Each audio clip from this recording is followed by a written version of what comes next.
Alrighty, folks, I think we are live for Wednesday Night Live. It's been a few weeks. Welcome everyone to the Mason Aaron Racing Videos Facebook page. Of course, if you're just spooling on in, we'll give it a minute or two before we start our actual interview. But if we haven't met before, my name is Mason. You can see me at various dirt tracks across the upper Midwest and pretty much wherever it's trying not to rain. That's the way this season has gone, and it seems like it hasn't slowed down in that aspect too. But we're almost halfway through the summer and appreciate the support. Be sure to like and follow the Facebook page so you can stay up to date on where I'm going to be at and all the content and shenanigans that'll take place amongst the racing summer. And so, if you are unfamiliar with our guest tonight, he drives the number 97 IMCA stock car. We have Hunter Domagala out of Mandan joining us for Wednesday Night Live. Hunter, how are you doing this Not evening? too bad. How about yourself, Mason?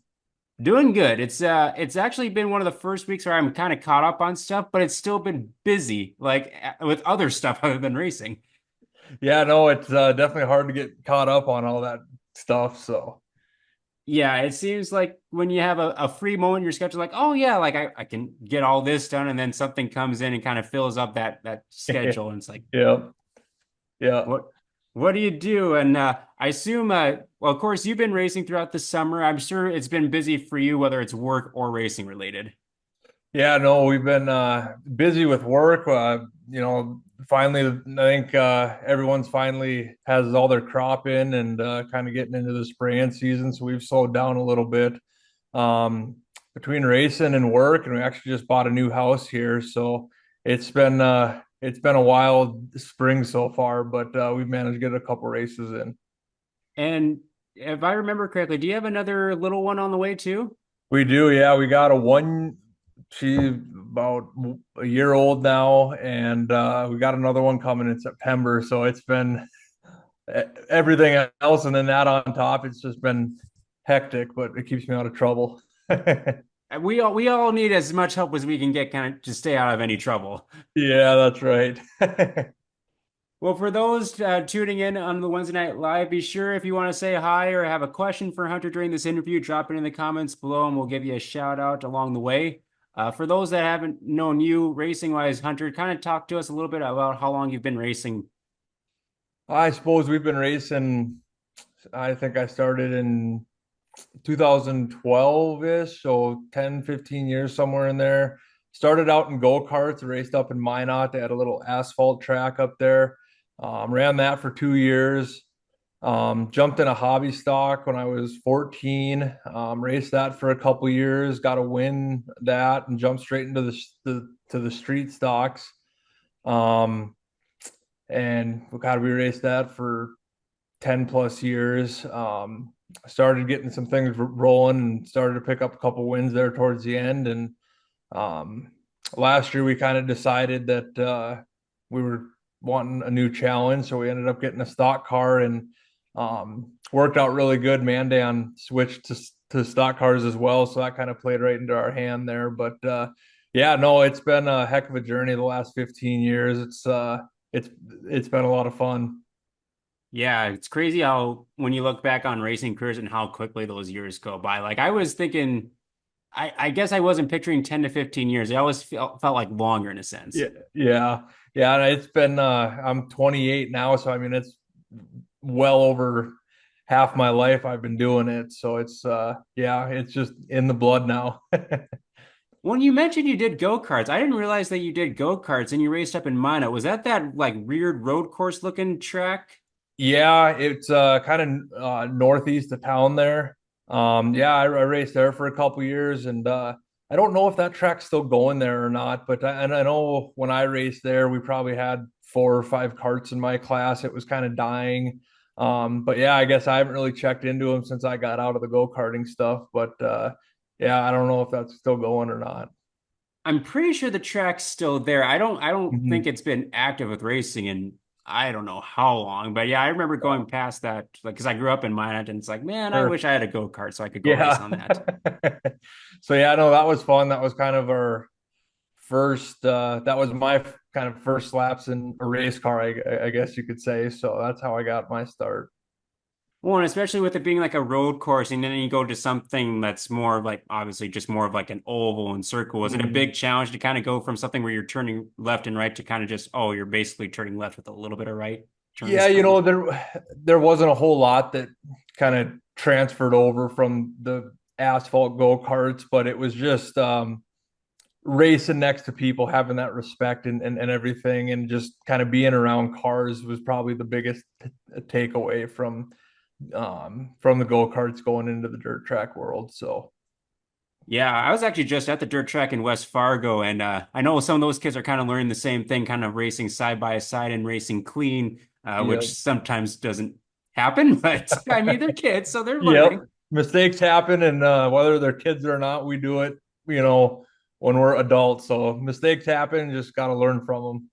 Yeah, exactly. And so you mentioned how many years you've been racing with sort of street stocks, got several feature wins. Obviously, you're probably one of the more, I guess, dominant drivers over the last several years that we've seen over in our area. And so you mentioned that you wanted a kind of a new challenge heading into this year. And so was stock car kind of always something you were kind of looking at as far as a challenge? Yeah, yeah. I mean, the stock car deal definitely always sparked my interest. It was just, with 5 years ago, Dickinson was running street stocks, Jamestown was running street stocks, Mandan. So it was just hard to get away from that when we had so much racing so close with the street stocks. It was hard to just grab a stock car. So this worked out good. Dickinson switching over there a couple years ago. Now Mandan followed suit with that, and so yeah, it made the decision a lot easier on us. Yeah, and of course, started off the 2024 season already. Unfortunately, I haven't gotten a ton of racing in thanks to Mother Nature, so I'm sure it's been tough to kind of get a good gauge on the car. Although you didn't start off too bad. No, we kind of had a in the street stock. We especially at the home tracks that we knew and ran a lot. We had a lot of expectation going to the racetrack, and so that was hard. When we weren't able to meet those expectations, we were beating ourselves up pretty bad, and it kind of almost took the fun out of racing, especially when you wouldn't meet those high expectations that you had set for yourself and your team. So this year we kind of had a long talk over the winter that we're not gonna the first couple nights for sure. We're not going to expect anything. We're not going to expect the tech area. We're not going to expect. We want to get as many laps in as we can. Just try to learn as much about these cars as we can. And yeah, like you said, that first night we were running third, and I was tickled pink to be running third. And had a restart there, and Mark Dahl and Scott Gartner ended up blowing it off the top side there, and we took the lead. And shortly after that, another yellow came out, and I remember thinking, like, what in the heck am I doing leading this race? Like, this shouldn't be happening. So, we ended up picking up a win there, and then picked up a win at the Ironman. And the start to this year is just been insane. I never would have expected it. So it's definitely a good confidence booster, but we still have a lot to learn in this class. Yeah, and I'm sure it's kind of been like tough for like even fans or like people that know you from the street stocks to kind of be like, oh, I mean, like it's expected that Hunter's going to be up at the front and kind of knocking off wins right away. But I'm sure it's kind of like a little bit like, well, we kind of can't get too high on ourselves because there's still like it's still pretty new. Right. Yeah. No, I mean, we were just fortunate enough. We picked up this car from Zane DeVilbiss, and we had a lot of luck with the factory 43 guys in the street stock. So we took the car over there, and even the guys at 43 were like, well, we will make you fast. I just don't know when, because they're kind of new with the stock car thing as well. And I don't know. We just walked into the setup that we needed, right out of the gate, and we were fortunate enough that stuff just kind of happened the way it did. Absolutely. Yeah. Sometimes you gotta take the luck with the skill and like I mean racing is kind of a combination of both at a lot of times. Absolutely. I'd rather be lucky than good sometimes. Yep. Want to say hi to a few people tuning in, including Jen Dahl, Dave Sowers, Maggie Kopp, and Ron Jern. Did you ever get to race against Ron Jern? I don't believe I did. I know, if I remember right, AJ Davenport drove Ron Jern's car for a couple years, so I raced against AJ in his old hobby stock, but I don't believe I ever raced against Ron. Okay. I mean, I recognize that 18 car, and I think I remember, Yeah. yeah, I think I remember AJ racing that car a couple of Yeah. times. Yeah, So, that's definitely a famous car. I'm oh sure yeah. I'm sure a lot of the people that race either street stocks or stock cars want to know like what's the biggest difference when you go from like racing a street stock going into a stock car? With the biggest thing is, not having that torque converter there. You're able to just get the RPMs up quick. You got your quick steer, but the biggest thing that I've noticed with these cars, you just have no traction on corner entry. You have the tires just don't have any side bite. I know when we went out for test and tune, I overdrove the car on corner entry so bad just because I was so used to the street stocks having so much more grip on corner entry, and these cars they just don't have any grip on corner entry. So you really got to back up your entry. Um, and other than that, I feel like the how the car reacts to brake and how the car reacts to throttle, I feel is fairly similar. The quick steer is a little bit to get used to. Having a brake bias there is awesome. If the car's a little free or a little tight on entry, die a little bit of brake into it, and it's pretty good. We didn't have that luxury. But everyone complains about these G60 tires, and um, the tire wear sucks on them. You were going through a lot more tires in the stock cars than we ever were in the street stock, but I love the way they race. It seems like in the street stocks with the lower horsepower with the stickier tires, if you will. It seemed like if a guy screwed up in front of you, you'd be lucky to get to his tire. You'd be lucky to get to his door. It just didn't seem like you could really capitalize on a lot of mistakes. Where these G60 tires, if you make a mistake, the cars, I mean, they're going to start going by you. So you got to just be as far as a driver, you've got to be a lot more on point. You got to hit your marks. You just got to be consistent with these tires. So, Yeah, that's interesting kind of feedback and too. Like I remember putting a GoPro in I think it was Rob Sandoval's car a few years ago, and it was actually a really cool shot because like I think he was on a very tacky track at that point, but he I actually could you could see like him adjusting the brake bias in the yeah, middle of the race. And I'm like, yeah. wow, that's actually pretty cool on how you guys have that adjustability. Yeah, no, and honestly, I probably don't use it as much as I should be just for the fact that I forget that it's there half the time. In the street stock, if the car was a little bit free or a little tight on entry, you just had what you had, right? Like you just kind of had have to deal with it. Now with jumping in the stock car and you have that adjustability, it's really nice. Well, and I haven't paid close attention to your season other than the couple races in Mandan, but have you been able to venture out to any other places to race So yet? we went to Dickinson, and this just comes with inexperience with the car, not really knowing what to do with adjustments. It was kind of the first tractioned up track that we've been on, and we wheelied so bad. I think I mean, it felt like the tire was 10 feet in the air, the left front. And so we went to the feature and made a couple changes to kind of tame that wheelie down. And I don't know, I think we were running maybe fifth or sixth, and we made some changes, just didn't knock that wheelie down enough. And we ended up pulling off. I just didn't feel comfortable racing with other cars with the way my car was handling and stuff. But no, it's just inexperience with the cars, not knowing what to do with adjustments and stuff is kind of what took us out of that race for sure. But no, it's just, I'm glad we went, and we definitely learned a lot what to do, what not to do type of a deal. So, I feel like that's racing like 80% of the time. You learn what not to do and like save it right. for another day. Yeah, right. Right. Yeah, no, that's definitely a big thing. I think we learn what not to do more than we actually learn what to do. You just file it away. It's just like, okay, that idea, toss it out. We're not Yep. touching We're that not again. we're not doing that again. Looks like your mom, Carla's tuning in. So hi, Carla. Okay. I'm sure they've been pretty supportive of your transition. I know Tracy has been a big part of your racing career. You've gotten to race against him, been helping him in the modifieds. Does he ever have the interest to get back behind the wheel, or is he kind of comfortable just being in the pits with you? I don't know. I've tried. We'll go out of town race, and I'll be like, "Well, you want to race the car?" And no, he wants no part of it. He just wants to be there to help. So when we go to the test and tunes, though, we'll stick him in for a couple laps, and I think he enjoys that. But I think he just really enjoys helping me out and seeing me succeed, and helping that part of the program out.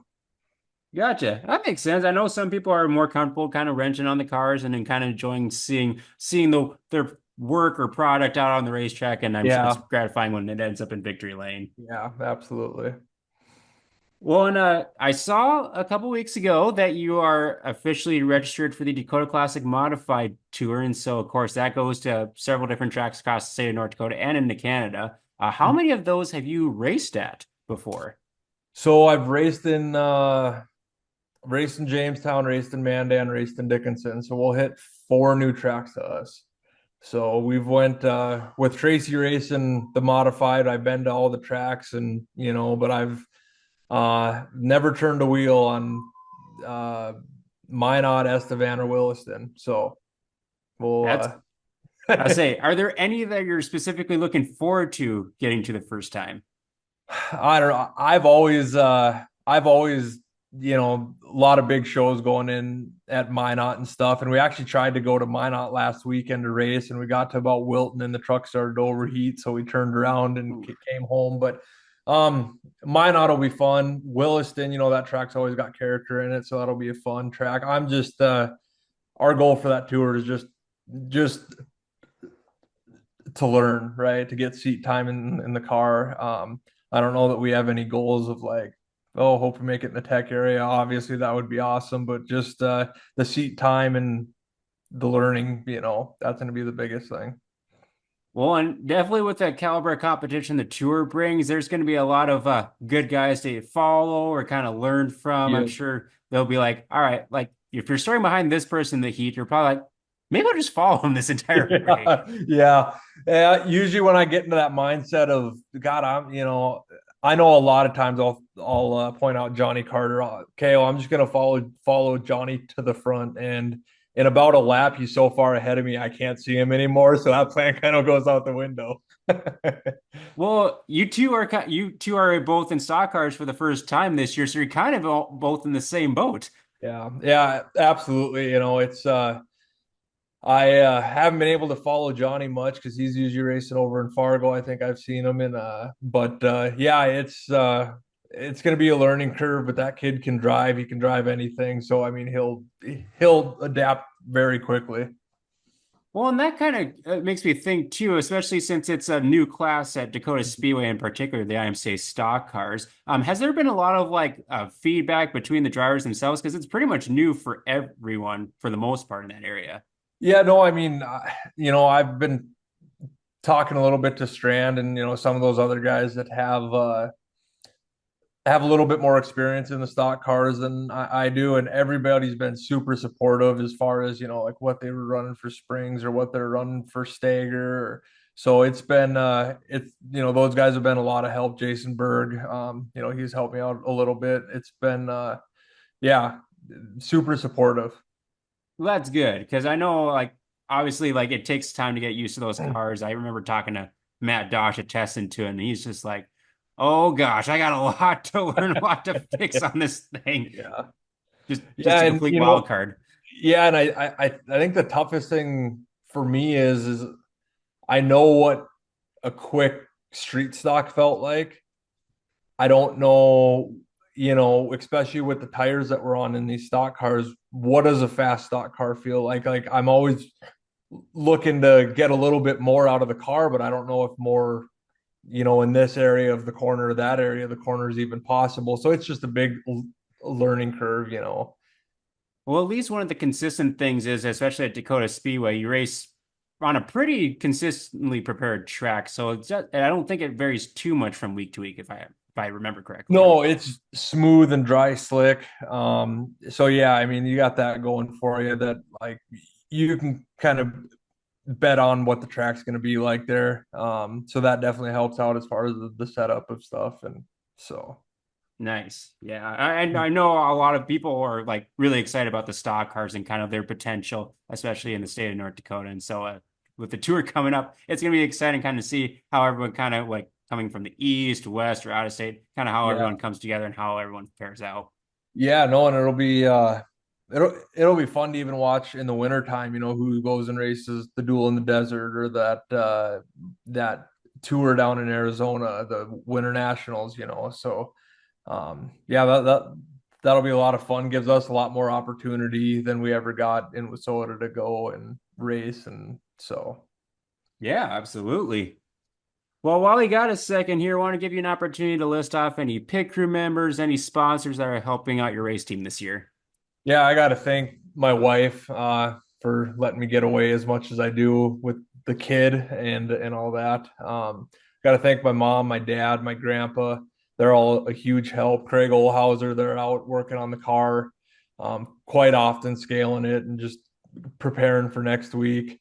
I got to thank Westbred, Mesmer Trucking, Ride 701, Tag Team. I got a list of sponsors, man. They're great. They get me to the track every week. So Yep, you need a good team behind you, and it's cool that you have like a good pit crew too. It's always fun to go in the pits, and you always see multiple people in the Domagala pit area, and that's a really good encouraging sign. yeah, no, and it's super nice. I remember, I mean, 10 years ago, it was, me and my dad and my grandpa, and my dad kind of had his own stuff to work on. And I had some friends that liked to do it, but they were busy. So I might have help one week. The next week, it was just me, Tracy, and, my grandpa there. So just having Craig and his kids, man, it, it's a huge help. So. Definitely, definitely. Well, and outside of the modified and stock car tour, do you have any big plans on any races that you plan to hit, whether it's towards the end of the year or even in the winter months now that you kind of have the luxury to basically go Yeah, anywhere? we're gonna run, like Oktoberfest and the Governor's Cup and stuff like that. The stock car stampede if they're still gonna run the stock cars there.